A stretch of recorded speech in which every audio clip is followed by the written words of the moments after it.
Halo sahabat keluarga Pandu, selamat bertemu kembali dalam program Setetes Embun Bagi Jiwa.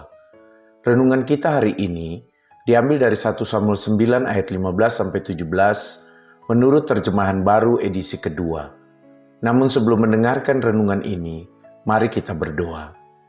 Mampukanlah kami ya Tuhan untuk memahami firman-Mu, dan biarlah Roh Kudus memberdayakan kami untuk selalu melakukan firman-Mu. Amin. 1 Samuel 9 ayat 15-17. Sehari sebelum kedatangan Saul, Tuhan menyingkapkan kepada Samuel hal berikut. Besok kira-kira pada waktu ini, aku akan mengirim seorang laki-laki dari tanah Benyamin kepadamu. Engkau akan mengurapinya menjadi pemimpin atas umatku Israel. Ia akan menyelamatkan umatku dari tangan orang Filistin. Aku telah menilik umatku karena jeritannya telah sampai kepadaku. Ketika Samuel melihat Saul, Tuhan berfirman kepadanya, "Inilah orang yang kukatakan kepadamu itu, dialah yang akan berkuasa atas umatku." Sahabat-sahabatku keluarga Pandu yang terkasih, apa yang kamu jadikan sebagai kriteria kalau memilih seorang pemimpin? Atau kalau kamu memilih seseorang untuk menjadi calon presiden, apa yang sebenarnya kamu harapkan atau inginkan? Apakah harapan atau keinginan itu sepenuhnya hanya berkaitan dengan hidup bersama, atau kamu juga menyimpan keinginan terselubung untuk kelompokmu atau untuk dirimu sendiri? Saat ini sebagai warga negara Indonesia, kita mulai membahas siapa yang layak atau pantas untuk dijadikan sebagai calon presiden Indonesia periode 2024-2029. Kita semua memang sulit untuk bisa satu suara, tetapi mengapa kita sering ngotot memilih calon yang satu dan menganggap calon yang lain tidak pantas? Partai-partai tertentu juga merasa pilihan mereka lah yang paling tepat dan menganggap suara mereka adalah suara rakyat.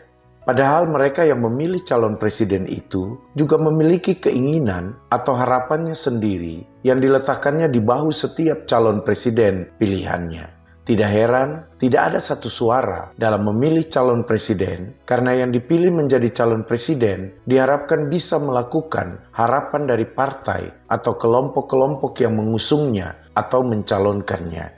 Kalau tidak melakukan apa yang menjadi harapan mereka, sudah pasti tidak didukung. Bahkan kalau sudah terpilih pun, mereka berusaha untuk melengsarkannya. Jadi jangan percaya begitu saja bahwa kalau mereka memilih pemimpin, yang mereka harapkan pemimpin itu hanya melakukan apa yang terbaik untuk bumi pertiwi ini. Karena mereka sebenarnya juga mempunyai keinginan-keinginan terselubung yang mereka ingin dilakukan oleh pemimpin tersebut.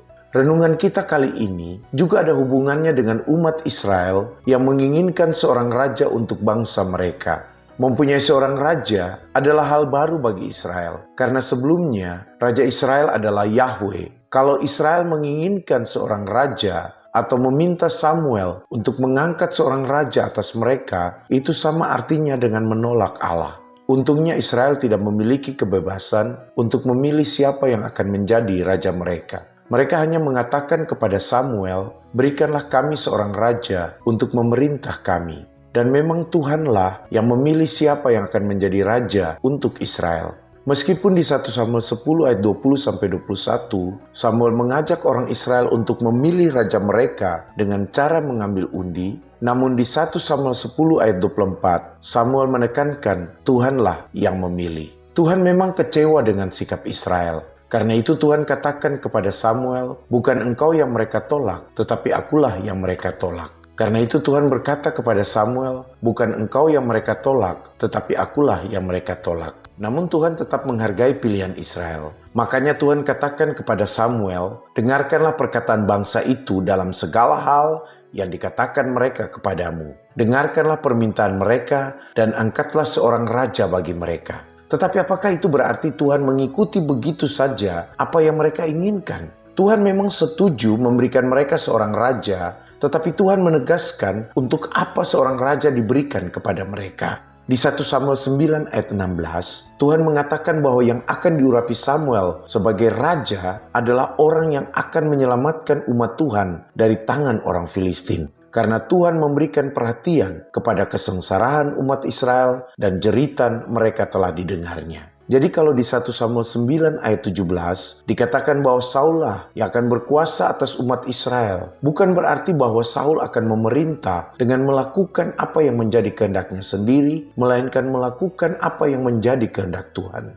Makna dari berkuasa di sini adalah mempertahankan keberadaan umat Israel agar tidak jatuh ke dalam kekuasaan bangsa Filistin. Makna dari berkuasa di sini adalah memulihkan Israel dari kekuatan musuh yang bisa menghancurkan kehidupan Israel. Jadi ini sangat berbeda dari pernyataan Samuel dalam 1 Samuel 8 ayat 11-18 yang hanya berbicara tentang hak seorang raja. Jadi kalau di 1 Samuel 8 ayat 11-18 Samuel berbicara tentang hak raja atau kepentingan pribadi raja, di 1 Samuel 9 ayat 16-17 Tuhan lebih menekankan tanggung jawab seorang raja. Tuhan seakan ingin mengatakan kepada kita bahwa kalau menjadi seorang pemimpin haruslah lebih menekankan tanggung jawabnya untuk semua orang ketimbang menekankan hak-hak pribadinya. Dengan demikian kita belajar bahwa Tuhan setuju memberikan apa yang menjadi permintaan Israel bukan untuk menyenangkan hati Israel karena permohonan mereka dikabulkan Tuhan. Tuhan mengabulkan permintaan mereka, tapi dengan tujuan raja yang Tuhan berikan kepada mereka harus membawa kebaikan dalam hidup seluruh umat Israel. Tuhan ingin raja yang diberikannya tetap menunjukkan bahwa Tuhan mengasihi Israel dan mau selalu menolongnya dan menyelamatkan mereka dari kekuasaan yang mematikan agar mereka bisa terus hidup dan memuliakan Tuhan. Dari sini, kita orang beriman saat ini juga bisa belajar bahwa pertama, kalau Tuhan mengabulkan permintaan kita, tujuannya bukan untuk menyenangkan hati kita semata. Bukan untuk menunjukkan bahwa apapun permintaan kita, Tuhan akan mengabulkannya karena kita anak-anak Tuhan. Namun, Tuhan ingin kita belajar bahwa kalau Tuhan mengabulkan permintaan kita, Tuhan punya maksud yang baik di balik pengabulan permohonan kita. Tujuannya bukan hanya untuk kesenangan diri kita sendiri, tetapi tujuannya harus juga dilihat dalam kaitan dengan kebaikan hidup bersama dengan orang lain atau dengan ciptaan yang lain. Untuk itu, bertanyalah selalu kepada Tuhan, mengapa Tuhan mengabulkan permohonan kita? Apa yang sesungguhnya Tuhan ingin kita lakukan? Kedua, dalam kaitan dengan memilih seorang pemimpin, kita belajar bahwa memilih seorang pemimpin harus bertujuan membawa kebaikan dalam hidup bersama seluruh manusia atau seluruh ciptaan.